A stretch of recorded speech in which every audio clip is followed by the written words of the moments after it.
The air inside the courtroom was heavy with routine. Judge Harold Whitmore, a man known for his strict rulings and unwavering adherence to the law, sat behind his towering bench.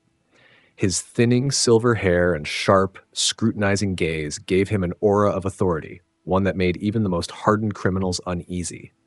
Before him stood a black man, mid-30s, dressed in a crisp button-up and slacks. He carried himself with quiet confidence, but there was no mistaking the weight of the situation.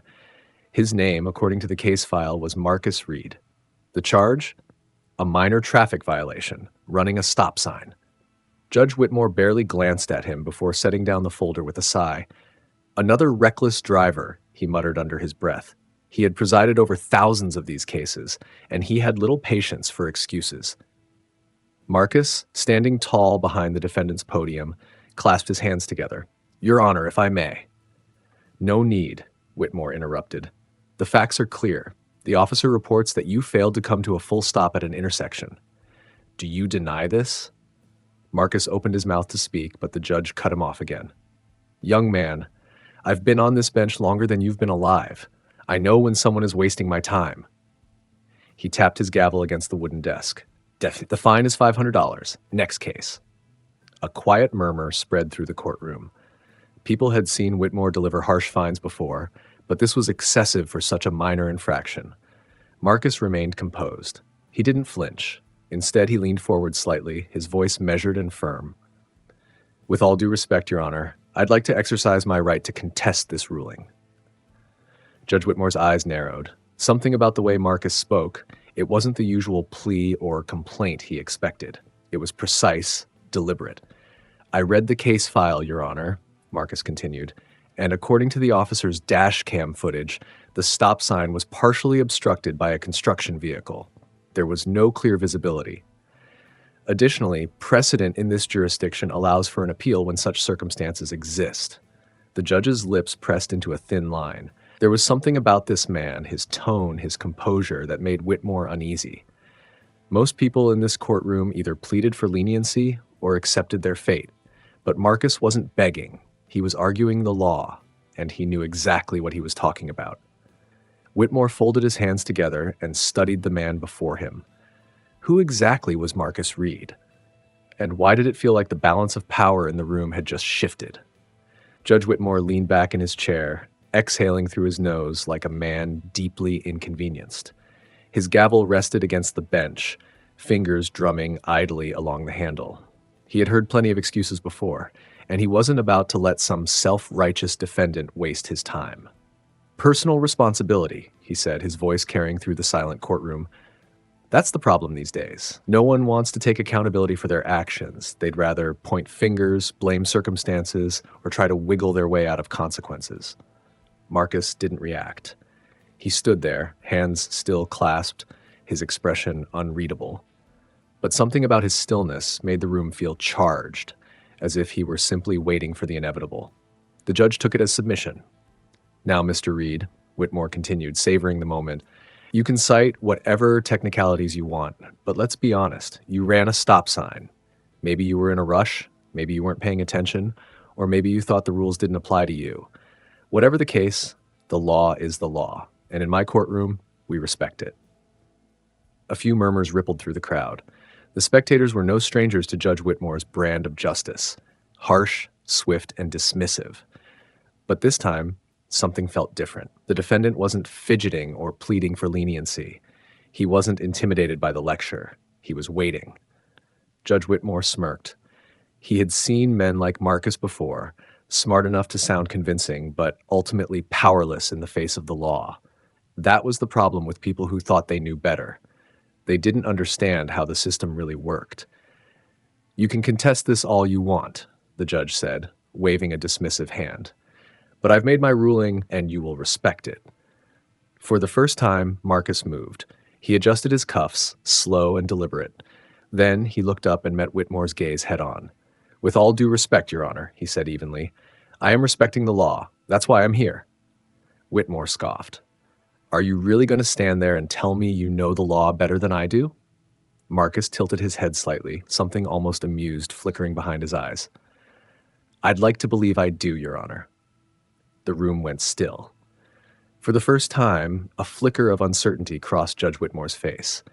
The confidence in Marcus's tone, the way he said it not as a challenge but as a fact, sent a ripple of unease through him.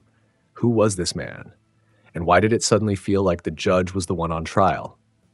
A quiet tension gripped the room as Marcus reached into his pocket and pulled out a sleek leather wallet. Every movement was unhurried, deliberate. The bailiff, watching from the side, instinctively straightened his stance.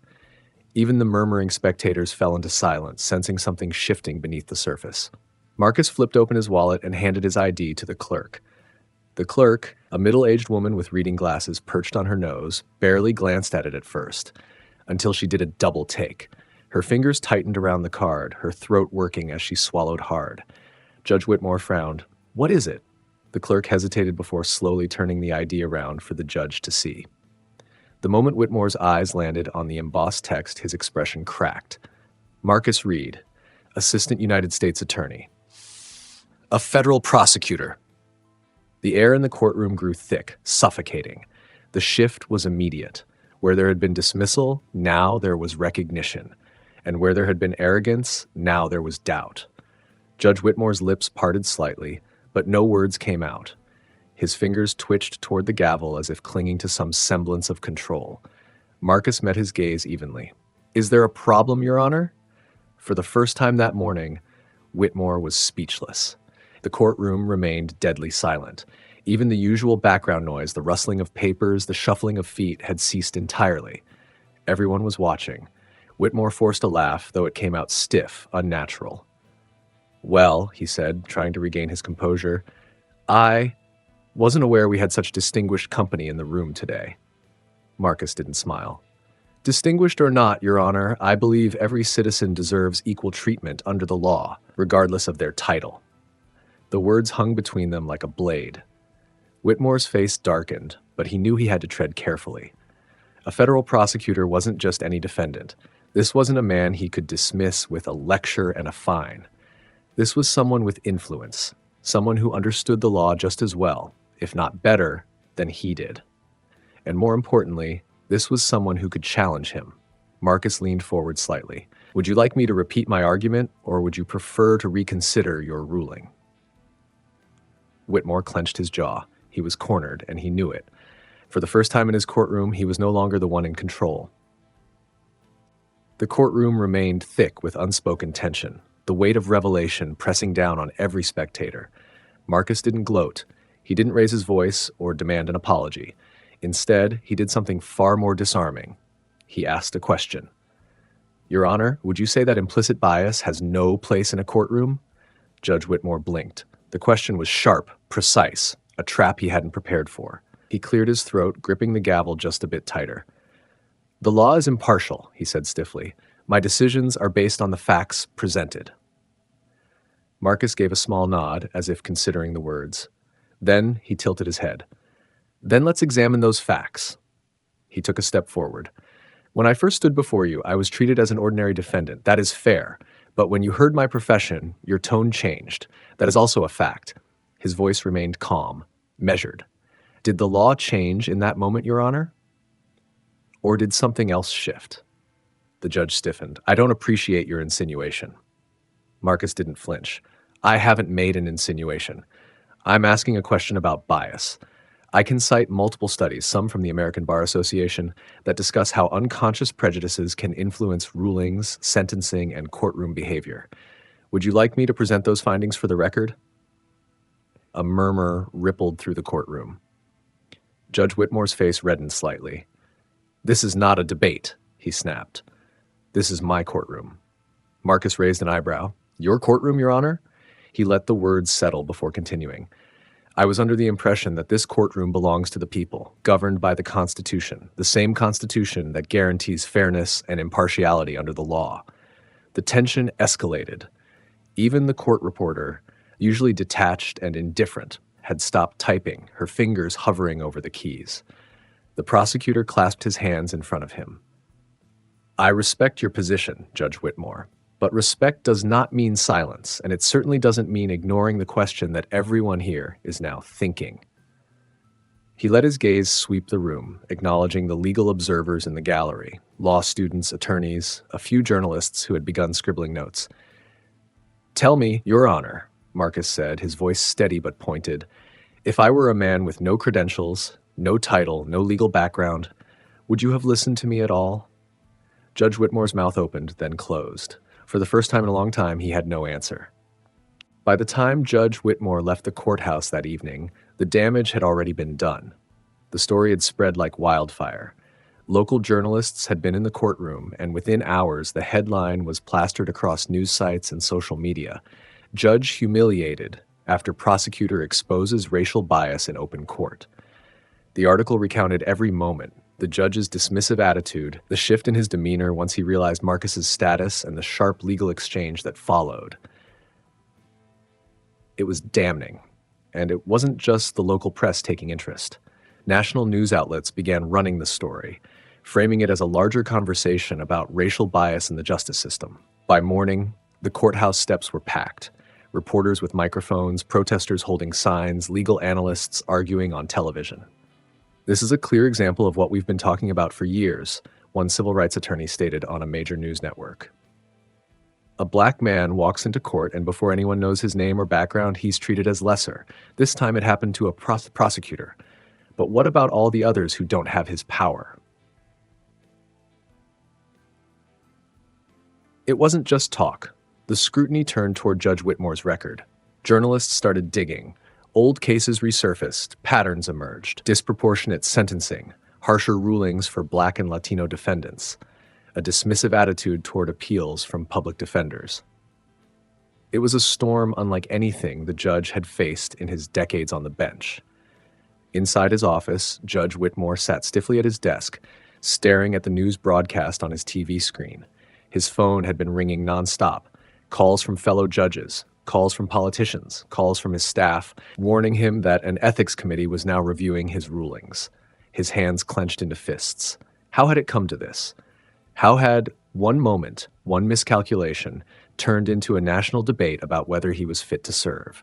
And worse, was there truth to it? The investigation began quietly, but it didn't stay that way for long. The State Judicial Review Board announced that Judge Whitmore's history would be scrutinized for potential misconduct. At first, the judge dismissed it as political theater, something that would blow over in a few weeks. But then the real trouble began. Law clerks and former defendants came forward. Attorneys who had spent years fighting his rulings started speaking up, and the pattern was undeniable. Sentencing disparities. Black and Latino defendants consistently receiving harsher penalties for the same offenses as their white counterparts. Dismissal of appeals. A track record of shutting down motions without consideration, particularly from court-appointed defense attorneys. A history of complaints. Public defenders had previously filed grievances, but they had all been buried. Now they were being unearthed. The review board issued a formal statement. Judge Whitmore's rulings and conduct will be evaluated for potential racial bias and judicial misconduct. The integrity of the justice system demands accountability. The media storm intensified. Whitmore's face was on every news channel, his career dissected in real time, and then came the moment he had dreaded most.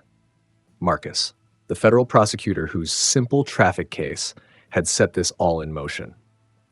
He received a call from a civil rights organization asking if he would testify before the review board about what had happened in court. His testimony wouldn't just be about that one incident.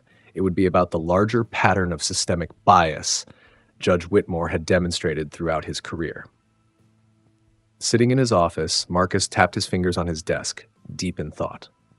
Testifying would mean standing against one of the most powerful judges in the state. But remaining silent would mean letting the system continue as it was. He had a choice to make, and this time, the whole country was watching. For the first time in decades, Judge Whitmore couldn't sleep. The news coverage, the scrutiny, the formal investigation, it was all closing in on him. He had always believed himself to be untouchable, a pillar of the judicial system. Now he was being dragged into the very machine he had controlled for years. But what disturbed him most wasn't the investigation. It was the uneasy feeling in his chest. Guilt. Late at night, alone in his study, Whitmore poured himself a glass of bourbon and stared at his own reflection in the dark window. His wrinkled face, the hard lines around his mouth, the coldness in his own eyes. Who had he become? And then, like a cruel trick of the mind, a memory forced its way to the surface. 1965, a small southern town. A young Samuel Whitmore, just 12 years old, walking home from school. His father, a hard, bitter man, was waiting on the porch, staring at the boy's torn shirt. "What the hell happened to you?" "I got in a fight," Samuel mumbled. His father's face turned red. "With who?" Samuel hesitated. He knew better than to tell the truth. Just some kid. But his father wasn't stupid. He grabbed Samuel's arm, squeezing hard, demanding an answer. And finally, the truth slipped out. "It was Thomas," Samuel admitted, "a black boy, the only one in their class." His father's grip tightened. "You lost a fight to one of them?" The disgust in his voice was unmistakable. Samuel tried to explain. Thomas had stood up for another kid who was being bullied. Samuel had thrown the first punch, but Thomas had fought back, and he had won. His father didn't care about context. That night, Samuel was beaten. His father made sure he'd never lose to one of them again. That lesson, twisted, poisonous, had stayed buried deep inside him. He had never questioned it. Not when he got into law school. Not when he became a prosecutor. Not when he put countless black men behind bars without a second thought. But now, the weight of it all was crushing him. He had spent his entire career hiding behind the law, pretending his rulings were fair, that his judgments were impartial. But if he was honest with himself, if he stripped away the arrogance, the power, the self-righteousness, he knew the truth. He had failed, and now he had two choices: fight back, deny everything, call it a political attack, protect his legacy at all costs, or admit what he had done, take responsibility, face the consequences. For the first time in his life, Judge Whitmore didn't know which path to take. The streets outside the courthouse were alive with voices. Protesters held up signs demanding justice, accountability, and change. News vans lined the block, reporters broadcasting updates in real time. The controversy surrounding Judge Whitmore had ignited something far bigger than one man's bias. It had become a battle for the soul of the justice system. And at the center of it all stood U.S. Prosecutor Malcolm Hayes. Inside a packed auditorium at a community center, Malcolm took the stage. The air was thick with tension, curiosity, and anger. Community leaders, civil rights activists, law students, and ordinary citizens filled the seats. Some wanted revenge, some wanted answers, and others wanted to know, what happens next? Malcolm adjusted the microphone. He wasn't here to gloat or tear a man down. He was here to make people think. "This case isn't about just one judge," he began, his deep voice carrying through the room. "It's about a system that allows bias to go unchecked, a system that has failed too many people for too long." A murmur of agreement rippled through the crowd. "Judge Whitmore represents a problem," Malcolm continued, "but tearing him down won't fix that problem. So I ask you, do we want revenge or do we want reform?" A silence fell over the room. The question hung in the air, heavy and unavoidable. Outside, protesters demanded Whitmore's resignation.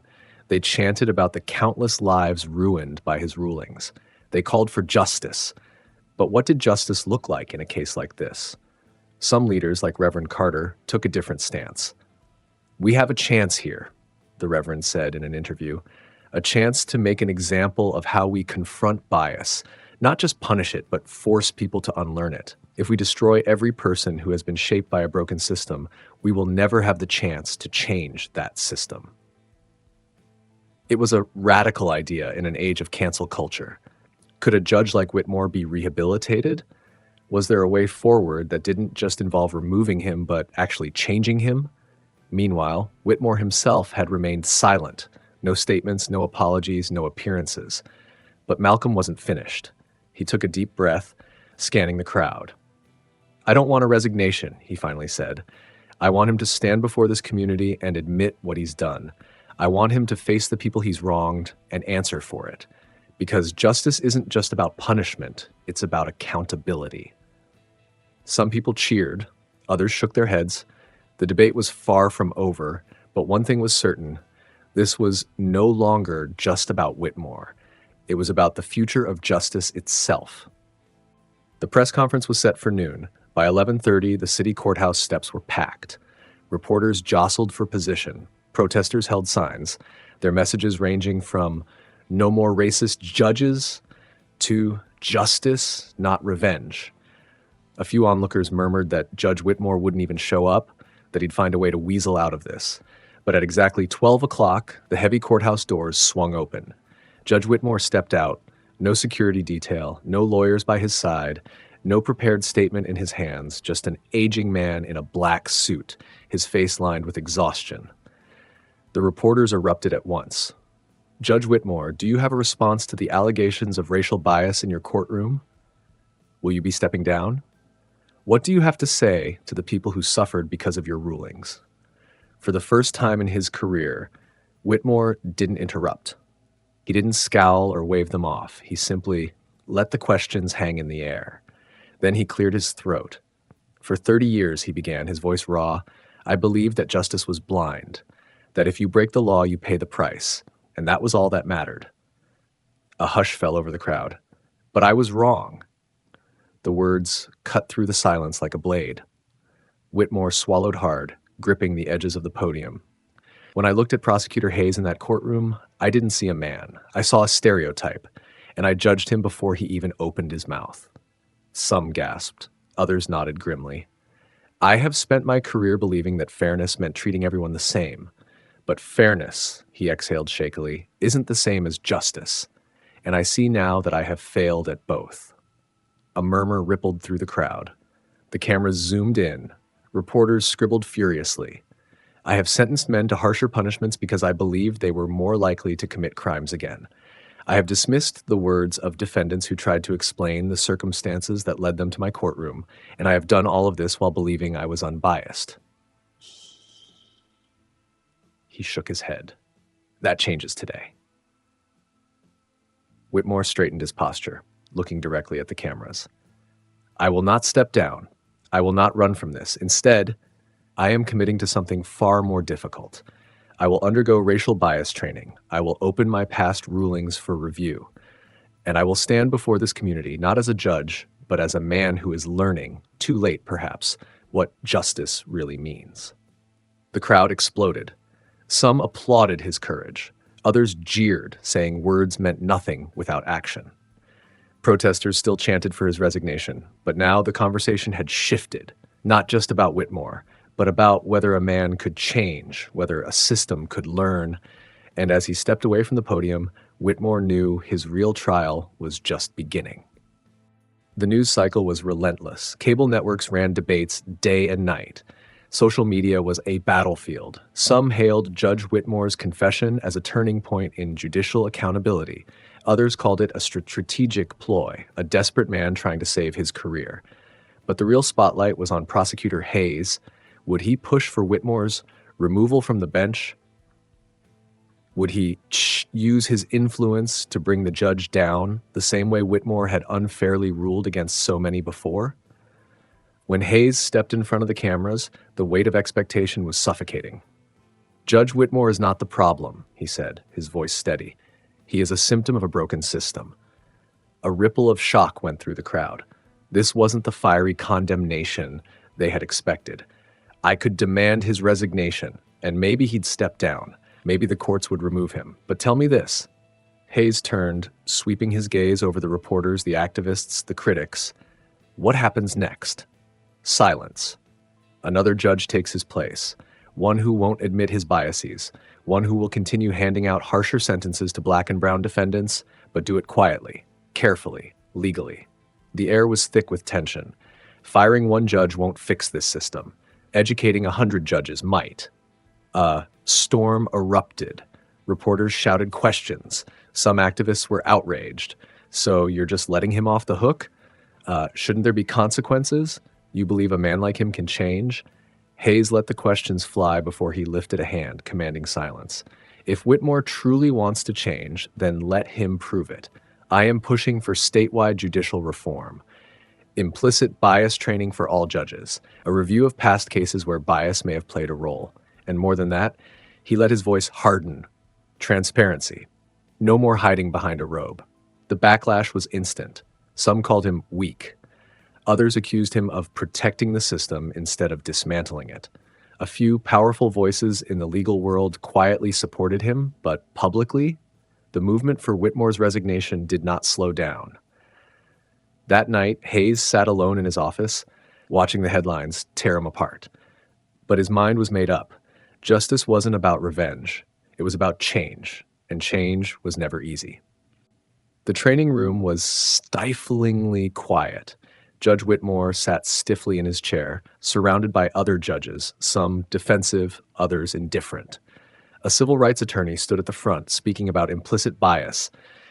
He should have been listening, but his mind kept drifting to the courtroom, to Hayes standing before him, to the way the prosecutor's measured words had shaken the foundation of his world.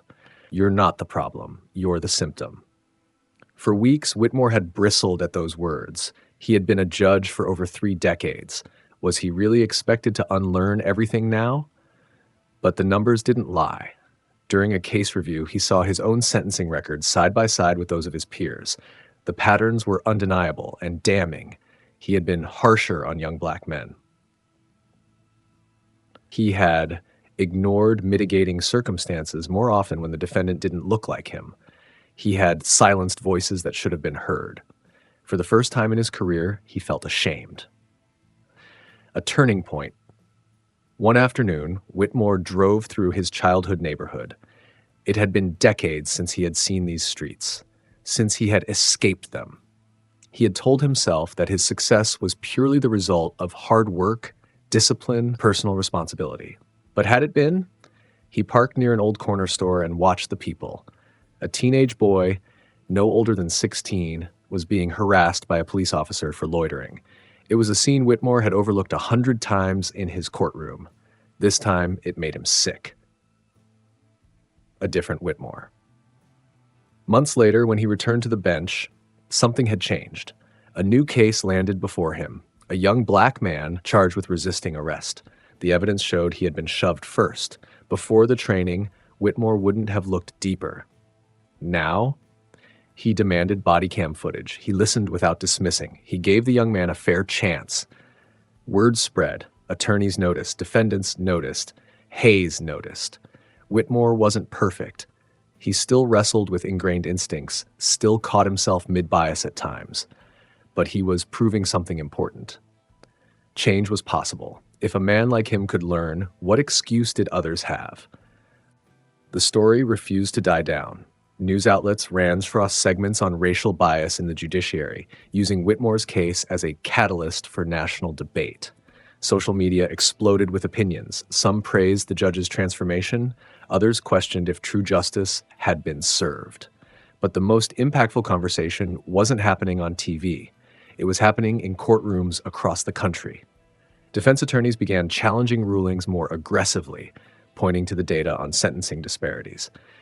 Judicial oversight committees launched reviews of judges' past decisions.